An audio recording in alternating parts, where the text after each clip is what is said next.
बिस्मिल्लाहिर्रहमानिर्रहीम, अस्सलाम वालेकुम। रूटीन की सफाई अब होगी बहुत आसान, क्योंकि आज आपको एक ऐसा ज़बरदस्त क्लीनर बनाना बता रही हूँ जिसको डालते ही सालों पुरानी जमी हुई गंदगी, मैल, चिकनाई, दाग, धब्बे उबल कर बाहर आ जाएंगे। बाज़ार से हम महंगे महंगे क्लीनर्स ख़रीदते हैं, लेकिन ये ज़ीरो कॉस्ट में बनने वाला ऐसा ज़बरदस्त क्लीनर है जिससे सफाई करना बहुत आसान हो जाएगा। ये क्लीनर हर तरह के फ़र्श को ना सिर्फ मिनटों में साफ़ कर देगा, बल्कि इसके इस्तेमाल के बाद आपके घर से घंटों बहुत प्यारी खुशबू भी आएगी। इसके अलावा और भी बहुत सारी टाइम सेविंग और मनी सेविंग टिप्स वीडियो में शामिल हैं। वीडियो बहुत यूज़फुल है। अगर आप इसको पूरा देखते हैं तो इस वीडियो से आपको बहुत कुछ सीखने को मिलेगा। तो वीडियो को पूरा देखिएगा। पसंद आए तो लाइक और शेयर ज़रूर कर दीजिएगा। देखिए, कपड़ों के कॉलर्स अक्सर बहुत ज़्यादा गंदे हो जाते हैं। वॉशिंग मशीन में धोने के बाद भी अक्सर कॉलर्स सही तरह से साफ़ नहीं होते।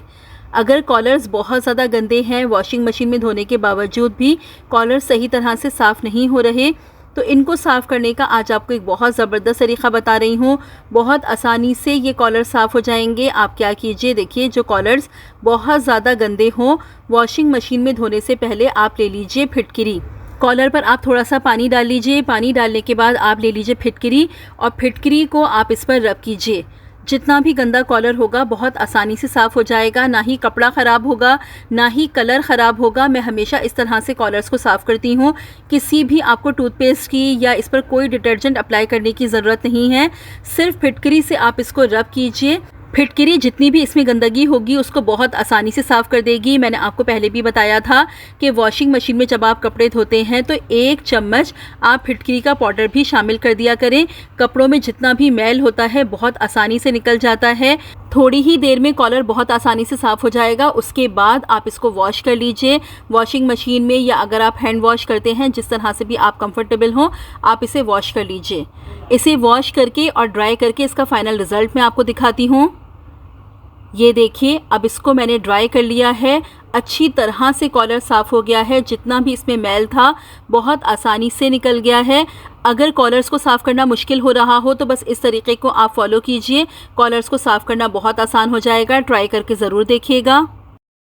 देखिए, ये जो हमारे कांच के बर्तन होते हैं, कुछ टाइम इस्तेमाल के बाद इनमें वो चमक बाकी नहीं रहती। ये बिल्कुल डल पड़ जाते हैं, इनकी शाइन बिल्कुल ख़त्म हो जाती है। अब कांच के बर्तनों की शाइन को वापस लाने के लिए आज आपके साथ बहुत यूनिक तरीक़ा शेयर कर रही हूँ। आपने क्या करना है, आप ले लीजिए कॉर्नफ्लावर। जी हाँ, कॉर्नफ्लावर के इस्तेमाल से कांच के बर्तनों की शाइन को बहुत आसानी से वापस लाया जा सकता है। इस तरीके को एक दफ़ा आप लाजमी ट्राई करके देखिएगा, आपको बहुत ज़बरदस्त रिज़ल्ट मिलेंगे। थोड़ा सा आप कॉर्नफ्लावर ले लीजिए, इस तरीके से आप बर्तन पर डालिए। उसके बाद इस पर आप थोड़ा सा पानी डालिए और फिर इसको आप रब कीजिए। इसी तरह हाथों की मदद से ही आप इसको रब कीजिए। कॉर्नफ्लावर में ऐसी ज़बरदस्त प्रॉपर्टीज़ होती हैं जिससे कांच के बर्तनों की शाइन इंस्टेंट वापस आ जाती है। बर्तन बिल्कुल ऐसे लगते हैं जैसे आपने नए ख़रीदे हों। बस इस तरीके से आपने अच्छी तरह से रब करना है। रब करने के बाद आप 2 से 3 मिनट इसको छोड़ दीजिए। उसके बाद आप इसको वॉश कर लीजिए। सिर्फ सादे पानी से वॉश करेंगे, कोई भी डिश वॉश यूज़ करने की आपको ज़रूरत नहीं है। देखिए, मैंने इसको सिर्फ सादे पानी से वॉश किया है और आप इसकी शाइन चेक कीजिए कि कितनी ज़बरदस्त तरीके से ये चमक गया है। स्टार्ट में आपने देखा था कि बिल्कुल भी इसमें शाइन नहीं थी, और कॉर्नफ्लावर से रब करने के बाद आप इसकी शाइन देखिए। जिन कांच के बर्तनों की शाइन ख़त्म हो जाए, बस इस तरह से कॉर्नफ्लावर का इस्तेमाल कीजिए और कांच के बर्तन आपके बहुत ज़बरदस्त तरीके से चमक जाएंगे। साबुन और मास्क के 2 ज़बरदस्त से कमाल आपके साथ शेयर कर रही हूँ। आपकी 2 बड़ी प्रॉब्लम्स बहुत आसानी से सॉल्व हो जाएंगी। एक साबुन ले लीजिए, तेज़ खुशबू वाला आप साबुन इस्तेमाल कीजिएगा, जो खुशबू आपको पसंद हो। बस वही साबुन आप यहाँ पर इस्तेमाल कर लीजिए। अब आप क्या कीजिए, इसको आप खोल लीजिए। खोलने के बाद आप इसको इस तरीके से मास्क में एडजस्ट कर दीजिए। अभी देखिए, ये जो हमारे पास साबुन का रैपर है, इसको आपको बिल्कुल भी वेस्ट नहीं करना है। इसे हम अभी आगे यूज़ करेंगे। इसका भी एक बहुत ज़बरदस्त इस्तेमाल आपको बताऊंगी। अभी आप पहले साबुन को इस तरीके से मास्क में रखिए और रख के आप इसको इस तरह से फोल्ड कीजिए। अब इसका इस्तेमाल आपको कहाँ करना है, देखिए, अक्सर ऐसा होता है कि हमारी वार्डरोब में बहुत अजीब सी स्मेल आने लगती है। अगर एक साबुन आप इस तरह से हैंग कर देंगे अपनी कबर्ड में, तो आपकी कबर्ड से कभी भी स्मेल नहीं आएगी, हर वक्त बहुत अच्छी प्यारी खुशबू आएगी। बस ये देखिए, इस तरह से आपने हैंग कर देना है। अच्छा, यहाँ पर देखिए, इसको सिक्योर करने के लिए मैंने यहाँ पर एक सेफ्टी पिन का इस्तेमाल किया है। मैंने यहाँ पर इस पर एक सेफ्टी पिन लगा दी थी ताकि साबुन बार बार गिरे ना। आप भी यहाँ पर एक सेफ्टी पिन से इसको सिक्योर कर दीजिएगा। बस इसको आप इसी तरह से अपनी कबर्ड में छोड़ दीजिए और फिर कबर्ड से बदबू आने का मसला मुकम्मल तौर पर सॉल्व हो जाएगा। अब बताती हूँ मैं आपको साबुन के रैपर का यूज़। आपने क्या करना है, साबुन के रैपर को आप 2 पीसेस में कट कर लीजिए। देखिए, अक्सर क्या होता है कि जूतों में से बहुत अजीब सी स्मेल आने लगती है। गर्मियों में ये प्रॉब्लम और भी ज़्यादा होती है, जूतों में से बहुत स्मेल आने लगती है क्योंकि सारा दिन जूते पहने हुए होते हैं। तो जब जूते उतारते हैं तो बहुत ज़्यादा स्मेल होती है। तो उसके लिए आपने क्या करना है, साबुन के रैपर्स को इस तरीके से आप अपने जूतों में रख दीजिए।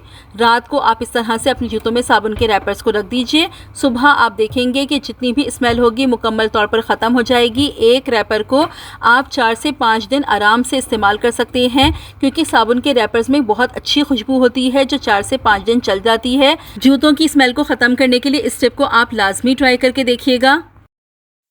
देखें, दूध हो, दाल हो या कोई भी ऐसी चीज़ हो जिसका आपको डर हो कि ये उबल के बाहर आ जाएगी, आपको 2 तरीक़े बता रही हूँ जिससे आपकी ये प्रॉब्लम बहुत आसानी से सॉल्व हो जाएगी।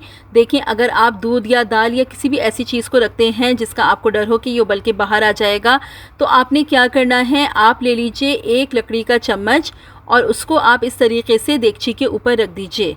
इससे आपको ये फ़ायदा होगा कि जो भी चीज़ आपने उबालने के लिए रखी है वो बिल्कुल भी बाहर नहीं गिरेगी।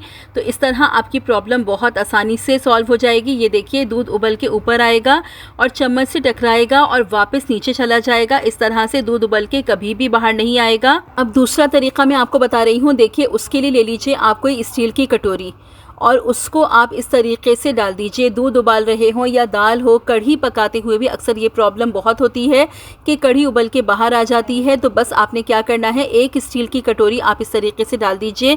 अब बिल्कुल आप बेफिक्र हो जाइए, जो भी चीज़ आपने रखी होगी कभी भी उबल के बाहर नहीं आएगी। ये देखिए, आपके सामने है, दूध मैंने उबालने रखा है और काफ़ी तेज़ आँच है, लेकिन फिर भी दूध उबल के बाहर नहीं आ रहा है। इस तरह से स्टील की कटोरी डाल के भी आपकी ये प्रॉब्लम बहुत आसानी से सॉल्व हो जाएगी। इन दोनों में से जिस तरीके को भी चाहें आप फॉलो करके अपनी इस प्रॉब्लम को बहुत आसानी से सॉल्व कर सकते हैं।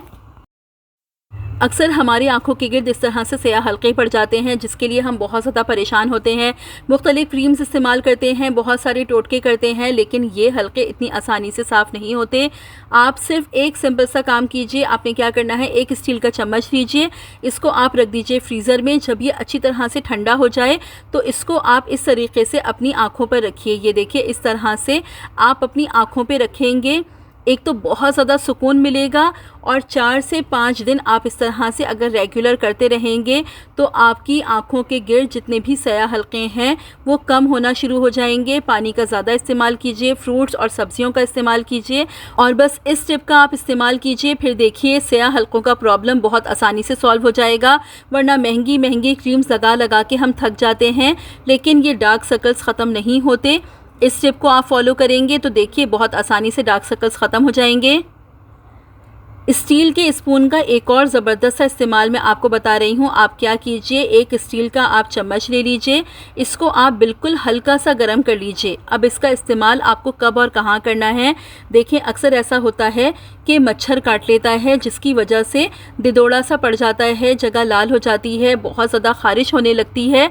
अगर ऐसा प्रॉब्लम हो तो बस आपने क्या करना है, इस तरह से स्टील के चम्मच को हल्का सा आप गरम कीजिए और उस जगह पर आप रखिए जहां मच्छर ने आपको काटा है। फिर देखें, बहुत ही आसानी से मिनटों में जितनी भी जलन होगी, जो खुजली हो रही होगी, वो ठीक हो जाएगी। अक्सर छोटे बच्चों को मच्छर काट लेते हैं और बच्चे बहुत ज़्यादा परेशान हो जाते हैं। इस टिप को यूज़ करेंगे तो ये प्रॉब्लम आपकी बहुत आसानी से सॉल्व हो जाएगी। जब भी ज़रूरत हो इस टिप को यूज़ करके ज़रूर देखिएगा। देखिए, अक्सर ऐसा होता है कि हमारी वॉशिंग मशीन से स्मेल आने लगती है। अगर आपकी वॉशिंग मशीन से स्मेल आ रही है तो बस आप एक काम कर लीजिए, स्मेल फ़ौरन ख़त्म हो जाएगी। आप ले लीजिए मीठा सोडा। मीठा सोडा जरासीम को और बदबू को ख़त्म करने के लिए बहुत इफ़ेक्टिव होता है। आपने क्या करना है, तकरीबन 2 से 2.5 टेबल स्पून आप इसमें मीठा सोडा शामिल कर दीजिए। 1 टेबलस्पून आप इसमें डिटर्जेंट शामिल कर दीजिए। थोड़ा सा पानी डालिए और वॉशिंग मशीन को आप ऑन कर दीजिए। थोड़ी देर चलाइए, उसके बाद इस पानी को निकाल के आप साफ़ पानी से वॉशिंग मशीन को वॉश कर लीजिए। जितनी भी बदबू होगी उसी टाइम ख़त्म हो जाएगी। मीठे सोडे के इस्तेमाल से वॉशिंग मशीन बहुत ज़्यादा क्लीन भी हो जाएगी। जब भी वॉशिंग मशीन से स्मेल आने लगे, बस इस टिप को आप फॉलो करके अपनी इस प्रॉब्लम को बहुत आसानी से सॉल्व कर सकते हैं। टब में पानी ले लीजिए और इसमें शामिल कर लीजिए 1 टेबलस्पून फिटकरी का पाउडर। फिटकरी को पहले आप कूट लीजिए, पीस के पाउडर बना लीजिए। 1 टेबलस्पून इसमें शामिल कर दीजिए। उसके बाद ले लीजिए आप 1 टेबलस्पून नमक इसमें शामिल कर दीजिए। उसके बाद ले लीजिए आप हाफ़ टेबलस्पून मीठा सोडा, वो भी इसमें शामिल कर दीजिए।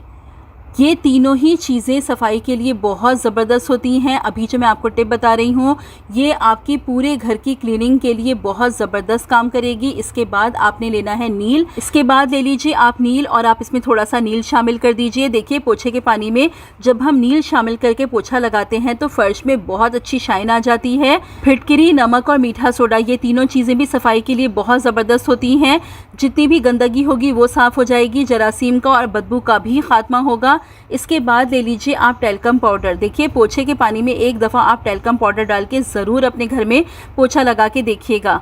इतना ज़बरदस्त आपको रिज़ल्ट मिलेगा। एक तो क्लीनिंग बहुत अच्छी होती है और घर से बहुत प्यारी खुशबू आती है और काफ़ी टाइम तक रहती है। एक दफ़ा इस पानी को प्रिपेयर करके आप अपने घर में पोछा लगा के ज़रूर देखिएगा, आपको बहुत ज़बरदस्त रिज़ल्ट मिलेगा। देखिए, अब इन सब चीज़ों को आपने मिक्स कर लेना है।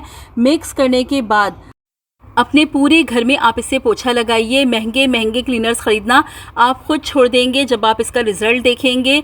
बहुत ज़बरदस्त ही सफाई भी होगी, फ़र्श चमक जाएगा, जरासीम और बदबू का भी ख़ात्मा होगा। साथ ही आपके घर से बहुत प्यारी खुशबू भी आएगी।